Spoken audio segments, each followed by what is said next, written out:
What up? What up? Yes, sir. What's Yes, up? sir. Yes, sir. Yes, sir. Man, what's happening, brother? Welcome back to the States. It's good to be home. Listen, you were over with our team down in Egypt, man, doing some incredible ministry, brother. Yeah, year two. Yeah. You know, the team left me here in the States. You know, I mean, You had an important event. yeah, it was a little. Literally, hold on. The team left me in the States. Yeah, just left me Your in the States. firstborn child got married. He did, man. We have a daughter-in-law now. There you go. That was quite a moment. And So did we leave you, or did you choose to put first things first? Well, if I'm being honest, it was a little sketchy at the end. Okay.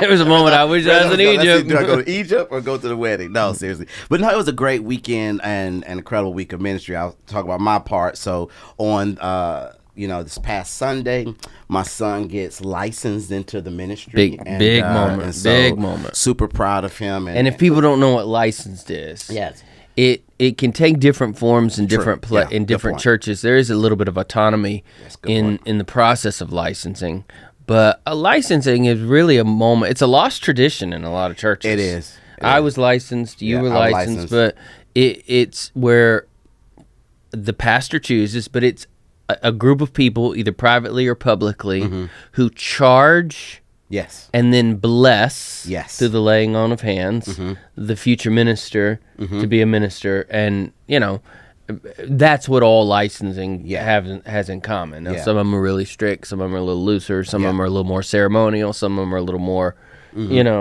board room table, but that's licensing. Yes. And then in our church context, there is the license as you just described, and then there is a season of observation and watching before you move to what we would say ordination. Now, ordination, so he's not pastor, Jay, he is minister. And so I think that's smart. Yeah. See, mine was licensed and ordained at the same time. Oh, really? Mm-hmm. Yeah. I was licensed in a private room. Okay. And then ordained before the church in a public room. Oh, wow. Okay. Yeah. So to your point, there is just, depending upon the governmental practices within the church, there's a level of autonomy that churches have, and just that process that is different. And so at our church, excuse me, my pastor, he will say, okay, we've charged you, there's a laying of hands, we brought you here in front of the church, and there was this public charging. And in our church context back home, there's that public charge and say, hey, we want you, the body of Christ, to watch this individual for a season to see if they are above reproach, they, exemplify biblical character and integrity, and that's a part of the ordination process at our churches. So it varies from person to person. I don't think there is, at least in our church back home, a specific time frame from which, But anyway, so that took place, man. So we had that on Sunday. And then on Monday, we turned around, and my son got married, and so it was a ball of emotion, man. I bet it's your firstborn. Yeah, man. And so we did that. But hold on, let me set the stage for everybody. Your first Jay, who's shout out Jay, is just amazing. Yeah, but is being licensed and is serving in the church that you helped plant. Yes, sir. Pastor Barnett's the lead pastor there, but you were his first youth pastor, came with him. You were a teenager when y'all went to plant the church. Yep, absolutely. And now, I'm not going to say how many years later, but a few years later. A couple of decades. Couple of eye prescription changes later. Now your son in that same church, same pastor Barnett, and getting married. That just there's a lot there. That's amazing. It was quite an emotional weekend, and my wife and I, we were exhausted, and so it was a great weekend. But I say that to say that I was there. And while I was there doing that, man, you and our team, man, was leading an incredible SOU 101, 201 there in Egypt. Man, talk a little bit about that. I mean, from the pictures, I got a chance to be a part of our inaugural event last year, but I know we expanded this year. And so, man, love to hear highlights, God moments. Yeah. How did it go? Well, the ministry of TC Egypt is, I forget the exact, I think it's like 15 or 17 years old. They're officially in Egypt about to celebrate their 10-year anniversary.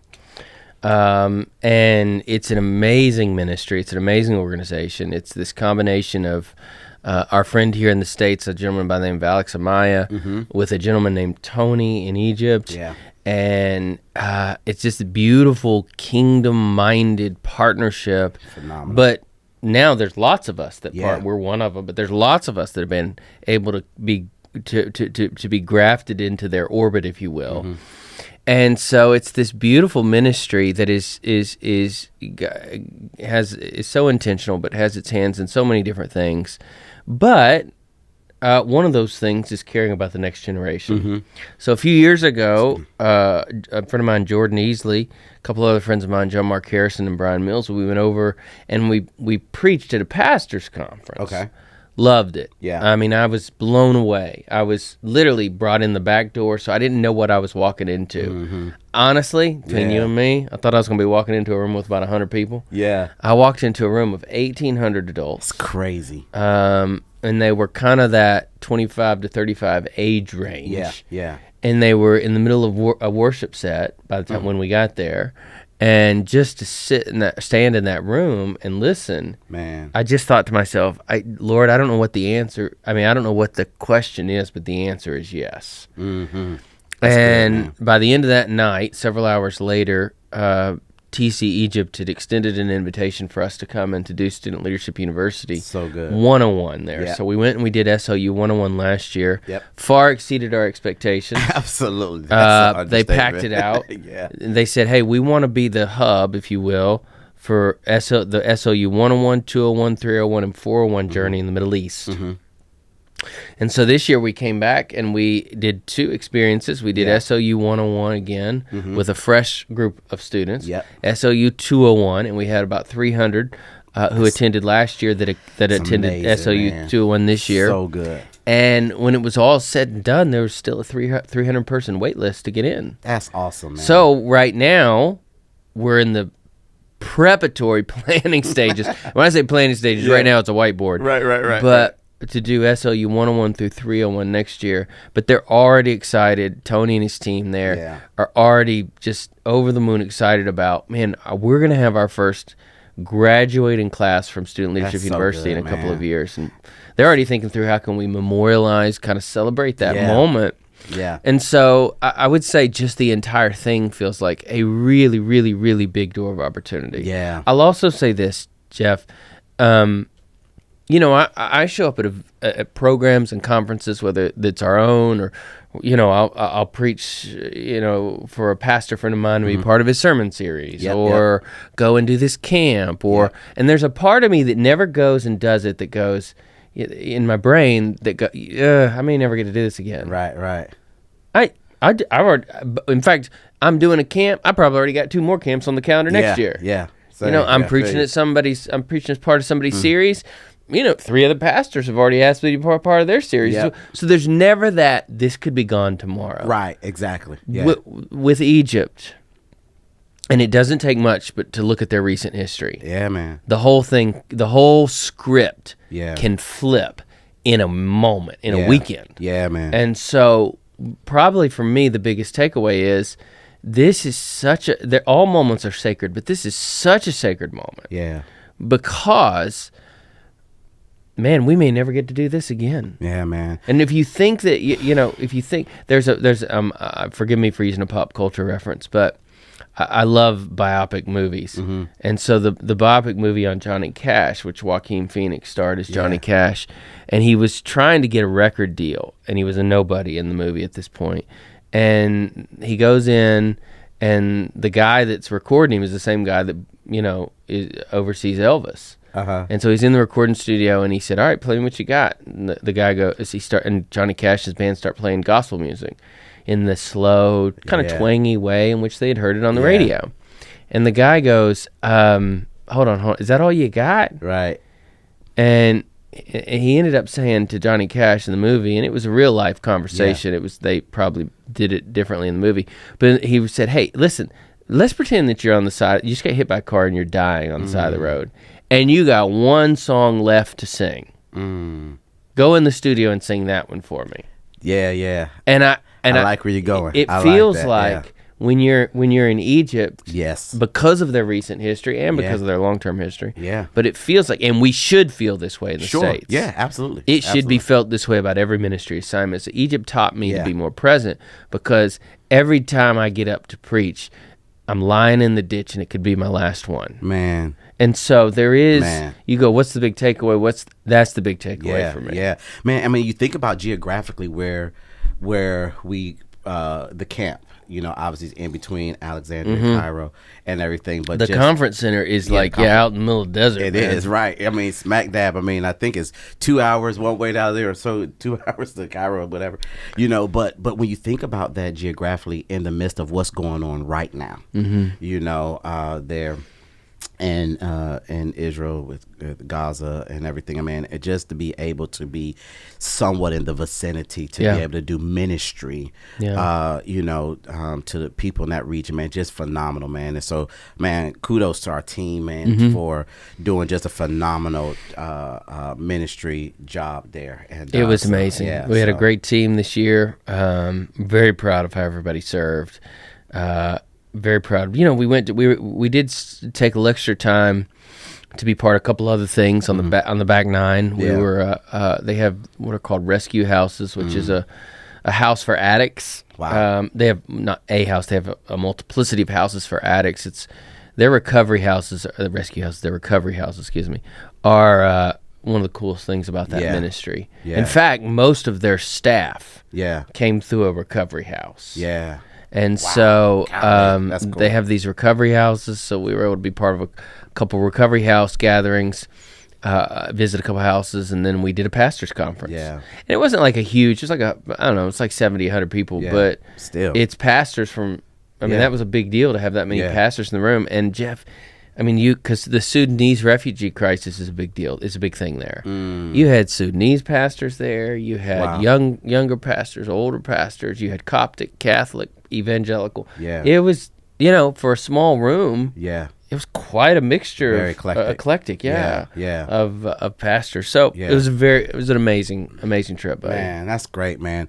Well, buddy, you know, just as we were processing, thinking, and you know, coming off of the heels of, you know, great ministry that's been there, you know, a lot of times we love to just kind of pause for a minute, look at a historical character in the Bible, and you know, as you look at the life, the journey, the ebbs and flows, the ups, downs, good and bad of many historical characters in the Bible. There's so many things that we can learn even today, right? In modern day, as far as leadership or just in our own personal walk. Yeah. And so, man, it'd be great, man, if we can have a conversation. We thought about having a conversation about Daniel. Yeah. You know, and just kind of setting the stage for this idea of what does it look like to have a more than a conqueror mentality. Yeah. You know, what are some lessons that we can learn from Daniel? And we think about, you know, Daniel's journey, really, when we open up here in chapter 1 there, and how here Daniel's taken into captivity, you know, and King Nebuchadnezzar it has him there and his 4 friends there. You have Mishael, Hananiah, and Azariah.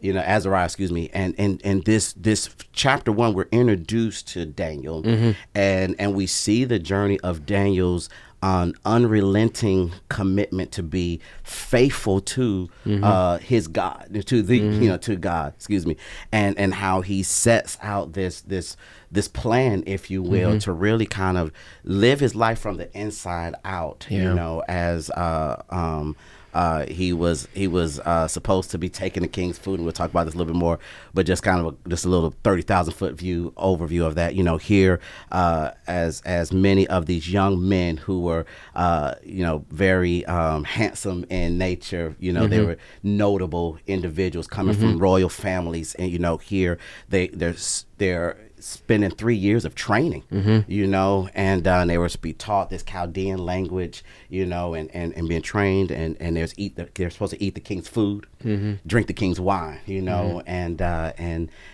how Daniel really kind of set this plan in motion. And we see in Daniel chapter 1, as we'll look at it here, man, it really kind of set the course for Daniel's life, as we'll study and read here and see, but there was this consistency that Daniel was a man of faith. Yeah. And Daniel was a man who prayed constantly to the Lord. Yeah. You know. Yeah. So. There's a mindset, and it's not just a quick jump from what we did in Egypt to discussing Daniel. You know, the mindset that I was reminded of, like, this door could close. This moment could you're not getting this moment again. Yeah. You may not get a chance to share another message again. Yeah. That kind of a mindset. What is that gritty mindset? What is that more than a conqueror mindset? We see that in Daniel, and you set the stage so beautifully, Jeff. I don't want to add to it, but I'm going to add to it. As soon as I said that, I'm like, what a knuckleheaded thing to do. The way my brain works. And the way I'm able to write things and do things is I codify things on the fly. I'm not good at many things, but content analysis is one. So I'm listening to you and I'm going, okay, so there's 3 things that saved Daniel. Yeah. His gender. Okay. His age. Yes. And his status. That's good. Royal family. Yeah. So Daniel already, if anybody was going to live in that city, because when Judah was besieged, the Bible said it was besieged. Right. That's a mean word. That means that there were people that were killed. Yes. That entire city was looted. Yeah. It was basically stripped bare. People were killed in a brutal fashion. There was probably torture and rape. There was Daniel very likely could have seen his family killed before his eyes. That is very possible. And he could have been, I imagine that as they went home to home. Yeah. As they probably systematically besieged the city, it was their ritual. And think about, the mental games from a strategic warfare mindset this plays. I'm going to take the best and the brightest of your culture. Yeah. I'm going to make them slaves in my court. Right. Man, like to all of your enemies or anybody that would attack you, go, okay, sure, attack us. Yeah. Look what happens. Yeah. The best you have, your children. Hey, governor. Your son. Yeah. Hey, king. Yep. Your child. And not only am I going to do that, but I'm going to take the best and brightest, and then I'm going to indoctrinate them to my system. Right. I'm going to take the best and brightest in your culture. I'm going to indoctrinate them into my culture, so that my culture has the perception or the personification of, like, man, we're all the best of the best. So Daniel is probably taken out into a street.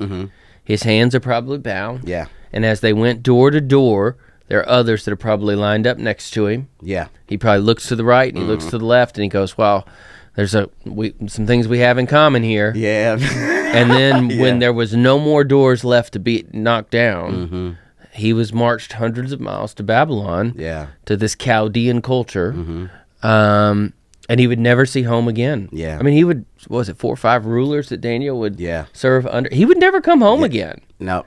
He would never come home again. That was it. And so I want us to look at a Daniel mindset in 2 parts. And, the first one is right there when he's taken into captivity. Okay. And so he gets to Babylon. You mentioned that the king's food and the king's wine.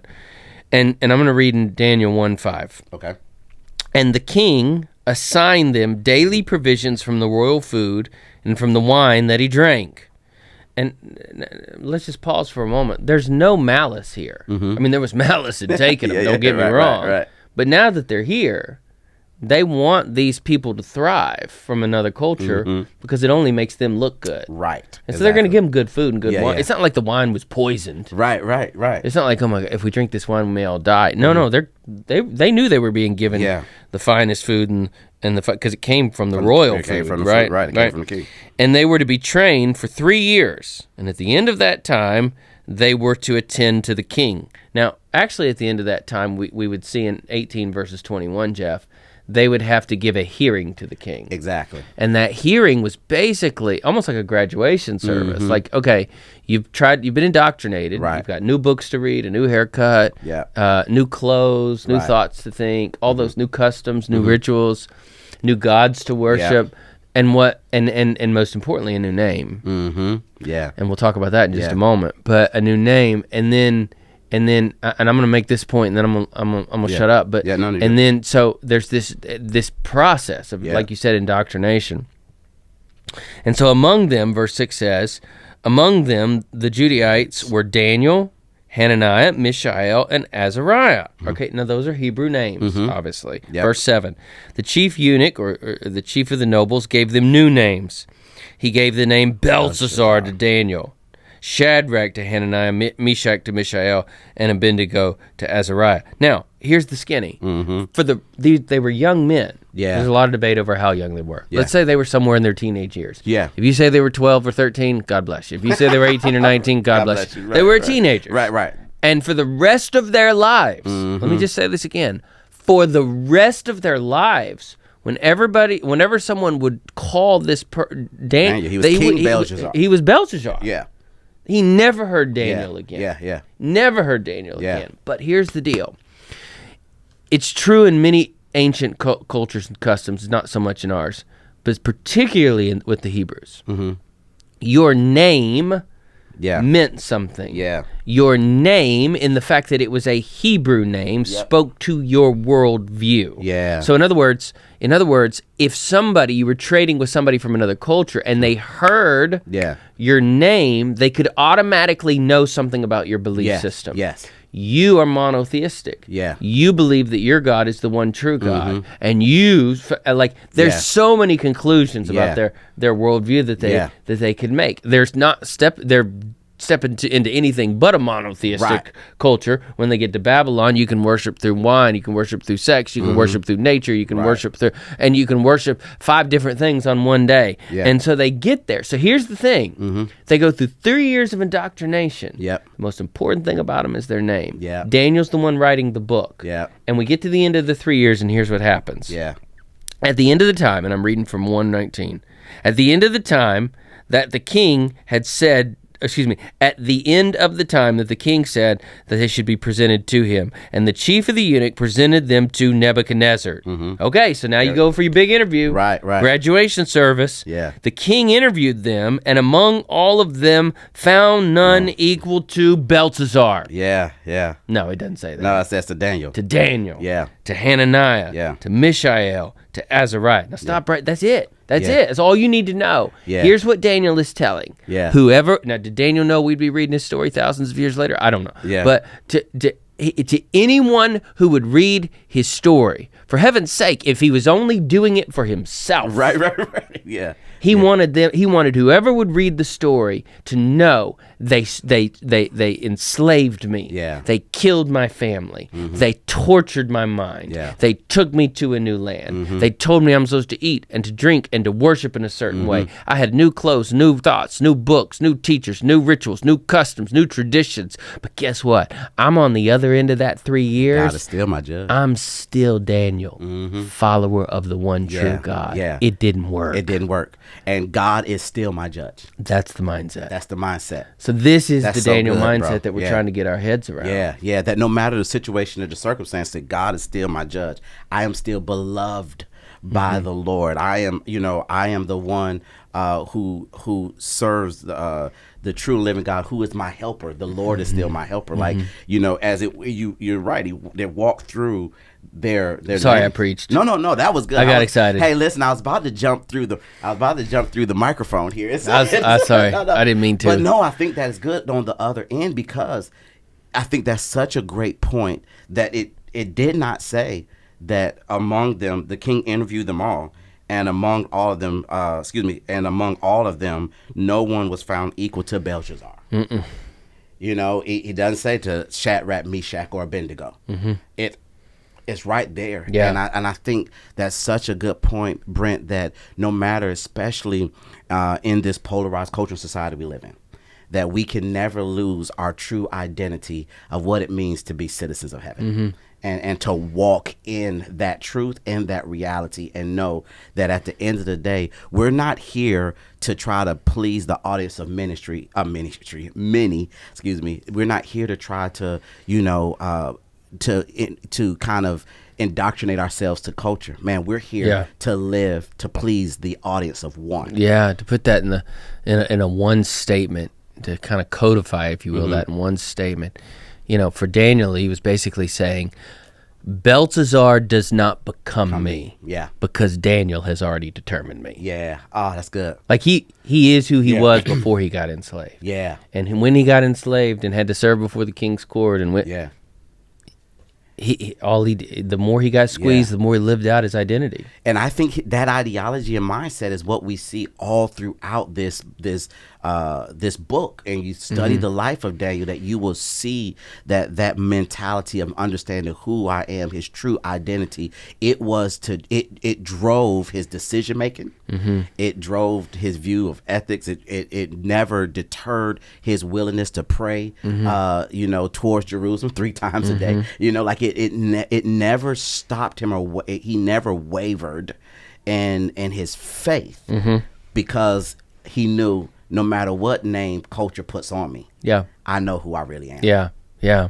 So it's one of the most valuable things in this world is to know who you are, Jeff. And I got to be honest, as I look at this and I go, man, what a gritty mindset, what a determined mindset. The Apostle Paul said in Romans 14:5, let each man be convinced in his own mind. I look at Daniel, I'll go, man, this was a man convinced in his own mind that I follow the one true God, and nothing will deter me from that path. And so as I look at it, I go, man, what a pillow to be able to lay your head on at the end of the night, that I know who most people don't know who they are. I mean, I struggled with this for many years. I mean, it's only been the last 5 or 7 years that I really got comfortable in my own skin. Yeah, same. And I'm saying that as a 46-year-old man. Yeah. I'm saying that as somebody who's going, man, my prescription, my contact prescription doesn't work anymore, and I'm being prideful and stubborn, and I'm not getting readers. Hand me your readers. And so, but you know what I mean? Like I go, man, I can't see as well as I used to, but I see a lot clearer. There's a part of me that goes, oh man, and I'm not old and wise yet, but I think before you get to old and wise, there's this phase where you have to get comfortable in your own skin, and you go, yeah, I know who I am. I'm okay with that. And I'm at that place where I go, man, I've always believed in Jesus since my late teens. So for 20 years, I knew I believed in Jesus. I knew that but there's a part of understanding who I am in the kingdom of God that I had to get comfortable with. And when you get to that place where you're comfortable with who you are, with the gifts that God's given you, with the race that you're running, I mean, Jeff, that's got to be the best pillow at the end of the night to lay your head down on. It is. And so that more than a conqueror mindset, it comes when there is comfortability, when we're comfortable in who God created us to be, when we're comfortable and we really understand what it means to be created in the image and likeness of God, and I think that is so life-giving, and there's a peace that surpasses all understanding when you're not comparing yourself to anyone else. 'Cause I think that, if you don't want to talk about my own struggle, man, that probably was my struggle. I struggled to be comfortable in my own skin because I was too caught up in comparing to someone else, or comparing to what the world standard of godliness was, or the world standard of even leadership. And so and wanting to, we're preachers and stuff, and you hear others rightly divide the word of truth, right? And you're like, dang, man, why can't I preach like that? Or why can't my sermon clips be viral clips in the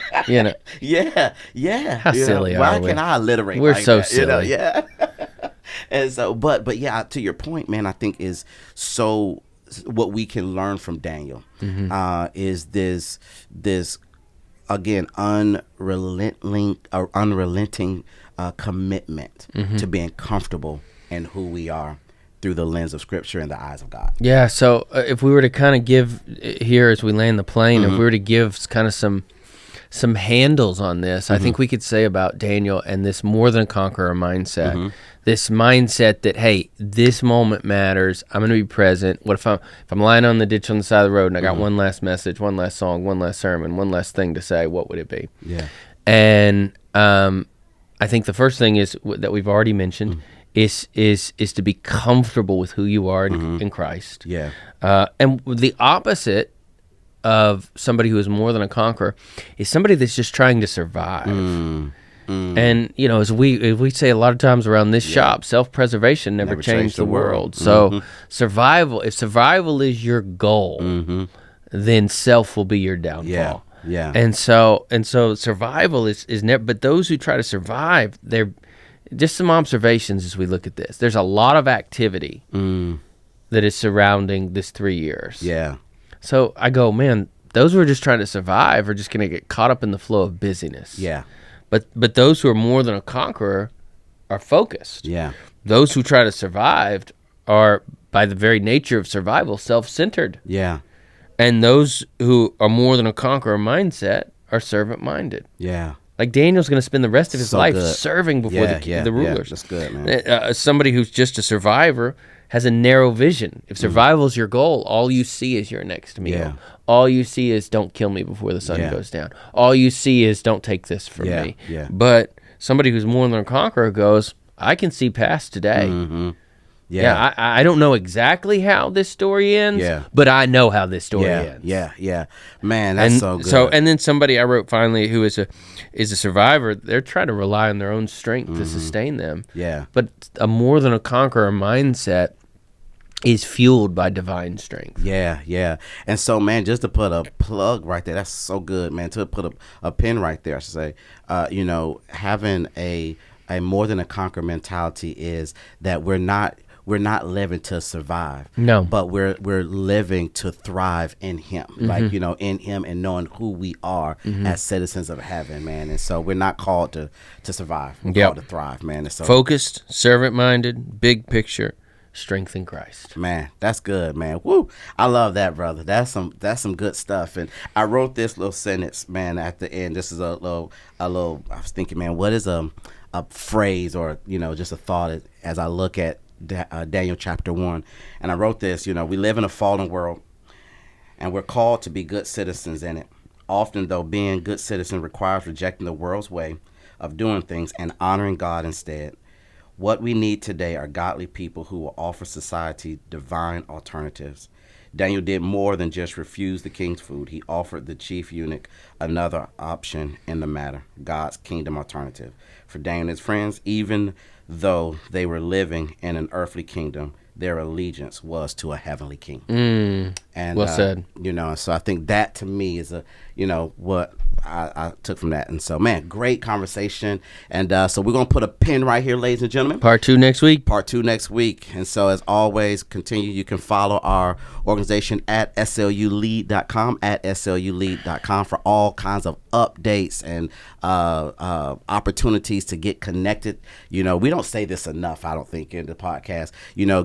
Get the updates and get connected to all of the incredible ministry that we are doing, resources that we provide, and opportunities that we have for both the adult leaders and student leaders, as we want to help everyone tell a different story with their life. And so you can also follow me at I am Jeff Wallace. Follow my brother at Brent A. Crow. And until we meet again, wander well, shine like stars. God bless.